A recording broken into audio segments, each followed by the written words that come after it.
شروع اللہ کے نام سے جو بڑا مہربان نہایت رحم والا ہے۔ الف لام میم را۔ اے محمد صلی اللہ علیہ وآلہ وسلم، یہ کتاب الہی کی آیتیں ہیں اور جو تمہارے پروردگار کی طرف سے تم پر نازل ہوا ہے حق ہے، لیکن اکثر لوگ ایمان نہیں لاتے۔ خدا وہی تو ہے جس نے ستونوں کے بغیر آسمان جیسا کہ تم دیکھتے ہو اتنے اونچے بنائے، پھر عرش پر جا ٹھہرا اور سورج اور چاند کو کام میں لگا دیا، ہر ایک ایک میعاد معین تک گردش کر رہا ہے۔ وہی دنیا کے کاموں کا انتظام کرتا ہے، اس طرح وہ اپنی آیتیں کھول کھول کر بیان کرتا ہے کہ تم اپنے پروردگار کے روبرو جانے کا یقین کرو۔ اور وہ وہی ہے جس نے زمین کو پھیلایا اور اس میں پہاڑ اور دریا پیدا کیے اور ہر طرح کے میووں کی دو دو قسمیں بنائیں۔ وہی رات کو دن کا لباس پہناتا ہے، غور کرنے والوں کے لیے اس میں بہت سی نشانیاں ہیں۔ اور زمین میں کئی طرح کے قطعات ہیں ایک دوسرے سے ملے ہوئے، اور انگور کے باغ اور کھیتی اور کھجور کے درخت، بعض کی بہت سی شاخیں ہیں اور بعض کی اتنی نہیں ہوتی، باوجود کہ پانی سب کو ایک ہی ملتا ہے۔ اور ہم بعض میووں کو بعض پر لذت میں فضیلت دیتے ہیں، اور اس میں سمجھنے والوں کے لیے بہت سی نشانیاں ہیں۔ اگر تم عجیب بات سننی چاہو تو کافروں کا یہ کہنا عجیب ہے کہ جب ہم مر کر مٹی ہو جائیں گے تو کیا از سر نو پیدا ہوں گے؟ یہی لوگ ہیں جو اپنے پروردگار سے منکر ہوئے ہیں، اور یہی ہیں جن کی گردنوں میں طوق ہوں گے، اور یہی اہل دوزخ ہیں کہ ہمیشہ اس میں جلتے رہیں گے۔ اور یہ لوگ بھلائی سے پہلے تم سے برائی کے جلد خواستگار یعنی طالب عذاب ہیں، حالانکہ ان سے پہلے عذاب واقع ہو چکے ہیں۔ اور تمہارا پروردگار لوگوں کو باوجود ان کی بے انصافیوں کے معاف کرنے والا ہے، اور بے شک تمہارا پروردگار سخت عذاب دینے والا ہے۔ اور کافر لوگ کہتے ہیں کہ اس پیغمبر پر اس کے پروردگار کی طرف سے کوئی نشانی نازل نہیں ہوئی، سو اے محمد صلی اللہ علیہ وآلہ وسلم، تم تو صرف ہدایت کرنے والے ہو، اور ہر ایک قوم کے لیے رہنما ہوا کرتا ہے۔ خدا ہی اس بچے سے واقف ہے جو عورت کے پیٹ میں ہوتا ہے، اور پیٹ کے سکڑنے اور بڑھنے سے بھی واقف ہے، اور ہر چیز کا اس کے ہاں ایک اندازہ مقرر ہے۔ وہ دانائے نہا و آشکار ہے، سب سے بزرگ اور عالی رتبہ ہے۔ کوئی تم میں سے چپکے سے بات کہے یا پکار کر، یا رات کو کہیں چھپ جائے یا دن کی روشنی میں کھلم کھلا چلے پھرے، اس کے نزدیک برابر ہے۔ اس کے آگے اور پیچھے خدا کے چوکیدار ہیں جو خدا کے حکم سے اس کی حفاظت کرتے ہیں۔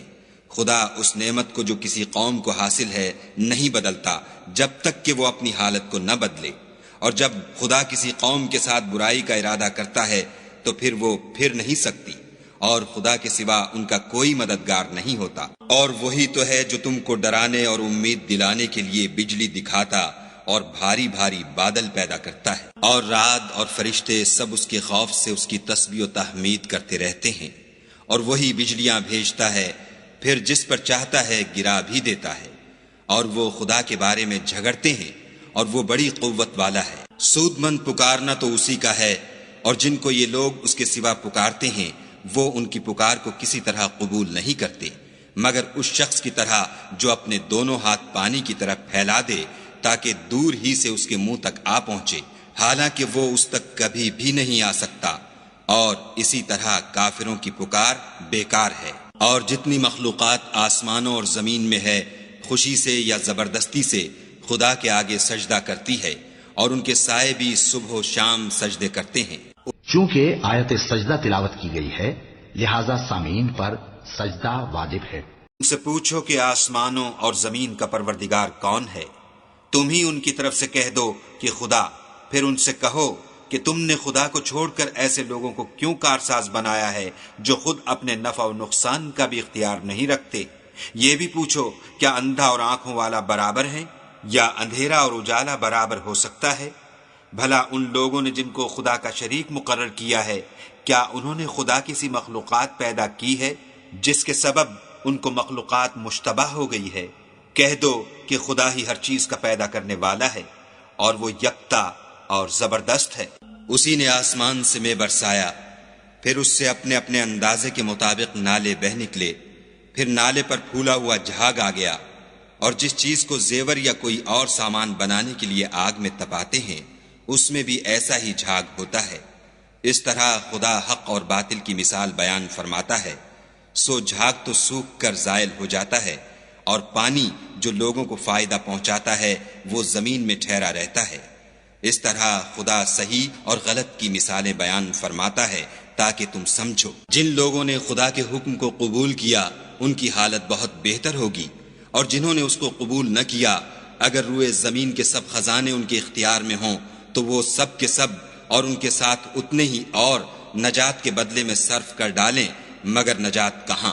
ایسے لوگوں کا حساب بھی برا ہوگا اور ان کا ٹھکانہ بھی دوزخ ہے، اور وہ بری جگہ ہے۔ بھلا جو شخص یہ جانتا ہے کہ جو کچھ تمہارے پروردگار کی طرف سے تم پر نازل ہوا ہے حق ہے، وہ اس شخص کی طرح ہے جو اندھا ہے، اور سمجھتے تو وہی ہیں جو عقل مند ہیں، جو خدا کے عہد کو پورا کرتے ہیں اور اقرار کو نہیں توڑتے، اور جن رشتہ قرابت کے جوڑے رکھنے کا خدا نے حکم دیا ان کو جوڑے رکھتے اور اپنے پروردگار سے ڈرتے رہتے اور برے حساب سے خوف رکھتے ہیں، اور جو پروردگار کی خوشنودی حاصل کرنے کے لیے مصائب پر صبر کرتے ہیں اور نماز پڑھتے ہیں، اور جو مال ہم نے ان کو دیا ہے اس میں سے پوشیدہ اور ظاہر خرچ کرتے ہیں، اور نیکی سے برائی کو دور کرتے ہیں، یہی لوگ ہیں جن کے لیے عاقبت کا گھر ہے۔ یعنی ہمیشہ رہنے کے باغات جن میں وہ داخل ہوں گے، اور ان کے باپ دادا اور بیویوں اور اولاد میں سے جو نیکوکار ہوں گے وہ بھی بہشت میں جائیں گے، اور فرشتے بہشت کے ہر ایک دروازے سے ان کے پاس آئیں گے اور کہیں گے تم پر رحمت ہو، یہ تمہاری ثابت قدمی کا بدلہ ہے، اور عاقبت کا گھر خوب گھر ہے۔ اور جو لوگ خدا سے عہد واثق کر کے اس کو توڑ ڈالتے اور جن رشتہ قرابت کے جوڑے رکھنے کا خدا نے حکم دیا ہے ان کو قطع کر دیتے اور ملک میں فساد کرتے ہیں، ایسوں پر لعنت ہے، اور ان کے لیے گھر بھی برا ہے۔ خدا جس کا چاہتا ہے رزق فراخ کر دیتا ہے اور جس کا چاہتا ہے تنگ کر دیتا ہے، اور کافر لوگ دنیا کی زندگی پر خوش ہو رہے ہیں، اور دنیا کی زندگی آخرت کے مقابلے میں بہت تھوڑا فائدہ ہے۔ اور کافر کہتے ہیں کہ اس پیغمبر پر اس کے پروردگار کی طرف سے کوئی نشانی کیوں نازل نہیں ہوئی؟ کہہ دو کہ خدا جسے چاہتا ہے گمراہ کرتا ہے، اور جو اس کی طرف رجوع ہوتا ہے اس کو اپنی طرف کا رستہ دکھاتا ہے۔ یعنی جو لوگ ایمان لاتے اور جن کے دل یاد خدا سے آرام پاتے ہیں ان کو، اور سن رکھو کہ خدا کی یاد سے دل آرام پاتے ہیں۔ جو لوگ ایمان لائے اور عمل نیک کیے ان کے لیے خوشحالی اور عمدہ ٹھکانہ ہے۔ جس طرح ہم اور پیغمبر بھیجتے رہے ہیں اسی طرح اے محمد صلی اللہ علیہ وآلہ وسلم ہم نے تم کو اس امت میں جس سے پہلے بہت سی امتیں گزر چکی ہیں بھیجا ہے، تاکہ تم ان کو وہ کتاب جو ہم نے تمہاری طرف بھیجی ہے پڑھ کر سنا دو۔ اور یہ لوگ رحمان کو نہیں مانتے، کہہ دو وہی تو میرا پروردگار ہے، اس کے سوا کوئی معبود نہیں، میں اسی پر بھروسہ رکھتا ہوں اور اسی کی طرف رجوع کرتا ہوں۔ اور اگر کوئی قرآن ایسا ہوتا کہ اس کی تاثیر سے پہاڑ چل پڑتے یا زمین پھٹ جاتی یا مردوں سے کلام کر سکتے تو یہی قرآن ان اوصاف سے متصف ہوتا، مگر بات یہ ہے کہ سب باتیں خدا کے اختیار میں ہیں۔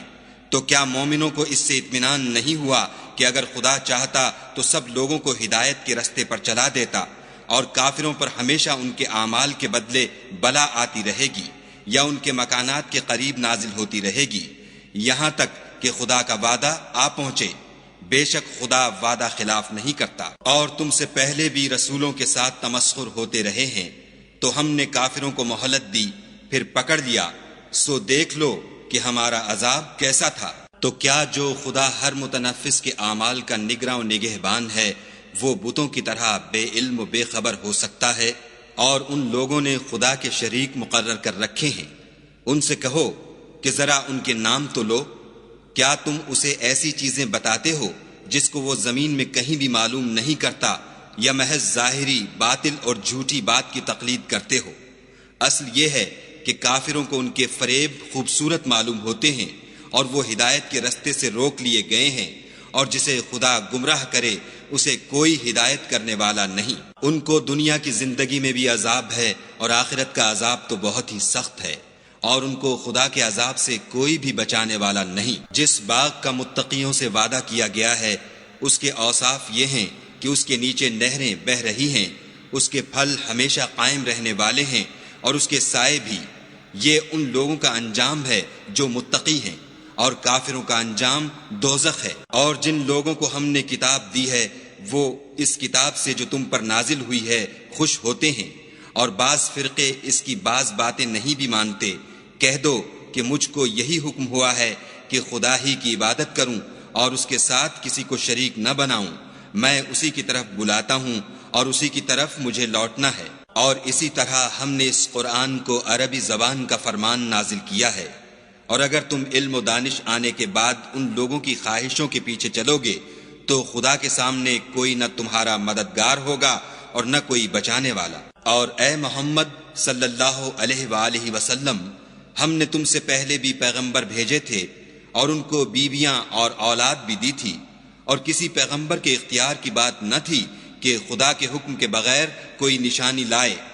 ہر حکم قضا کتاب میں مرقوم ہے۔ خدا جس کو چاہتا ہے مٹا دیتا ہے اور جس کو چاہتا ہے قائم رکھتا ہے، اور اسی کے پاس اصل کتاب ہے۔ اور اگر ہم کوئی عذاب جس کا ان لوگوں سے وعدہ کرتے ہیں تمہیں دکھائیں، یعنی تمہارے روبرو ان پر نازل کریں، یا تمہاری مدت حیات پوری کر دیں، یعنی تمہارے انتقال کے بعد عذاب بھیجیں، تو تمہارا کام ہمارے احکام کا پہنچا دینا ہے اور ہمارا کام حساب لینا ہے۔ کیا انہوں نے نہیں دیکھا کہ ہم زمین کو اس کے کناروں سے گھٹاتے چلے آتے ہیں، اور خدا جیسا چاہتا ہے حکم کرتا ہے، کوئی اس کے حکم کا رد کرنے والا نہیں، اور وہ جلد حساب لینے والا ہے۔ جو لوگ ان سے پہلے تھے وہ بھی بتہری چالیں چلتے رہے ہیں، سو چال تو سب اللہ ہی کی ہے۔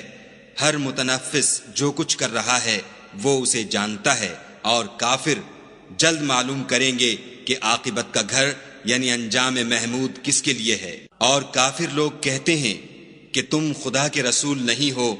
کہہ دو کہ میرے اور تمہارے درمیان خدا اور وہ شخص جس کے پاس کتاب آسمانی کا علم ہے گواہ کافی ہیں۔ صدق اللہ